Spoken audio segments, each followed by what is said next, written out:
வணக்கம் மக்களே. ரீசெண்டாக ஹாங்காங் உள்ள ஒரு வெட் மார்க்கெட்டுக்கு சிக்கன் வாங்கலான்னு போயிருந்தோம். ஸோ இங்கே வந்து லைவ் சிக்கன் ரொம்பவே ரேராக தான் கிடைக்கும். எல்லாமே ஃப்ரோசன் சிக்கன் தான். ஸோ விலையும் வந்து லைவ் சிக்கன் வந்து கம்பேரிட்டிவ்லி ஃப்ரோசன் சிக்கனோட கம்பேர் பண்ணும்போது ரொம்பவே ஜாஸ்தி.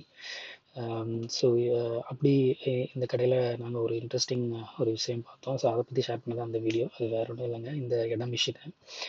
இந்த இடம் மிஷின் பார்த்தீங்கன்னா ஜஸ்ட்டு ஒரு ஷீட் மெட்டலில் கோன் மாதிரி செஞ்சு அந்த வெயிங் மிஷின், நார்மல் வெயிங் மிஷினில் அட்டாச் பண்ணியிருக்காங்க. அந்த மிஷின் பார்த்தீங்கன்னா இப்போ கோழி எடுத்து அந்த அந்த கோன் இதுக்குள்ளே உள்ளே வச்சிடுறாங்க. அதை அடாமல் அசையாமல் எந்த அசைவும் இல்லாமல் இருக்குது. ஸோ ஈஸியாக எக்ஸாக்டாக மெஷர் பண்ண முடியுது கோழியோட எடையை. ஸோ இந்த மிஷின் ரொம்பவே யூஸ்ஃபுல்லாக இருக்கும். ஏன்னா நம்ம ஊர்லேயும் இந்த மாதிரி மிஷின் ரெடி பண்ணுறவங்களுக்கு நீங்கள் இந்த வீடியோவை ஷேர் பண்ணுறீங்க. ஸோ நம்ம ஊர்லேயும் செஞ்சு இந்த மாதிரி கோழி கடைக்காரங்களுக்கு சப்ளை பண்ணால் யூஸ்ஃபுல்லாக இருக்கும்னு நம்புகிறோம். ஸோ மறக்காமல் இந்த மாதிரி அப்டேட்ஸ்க்கு நம்மளோட சேனலை சப்ஸ்கிரைப் பண்ணுங்கள். நன்றி.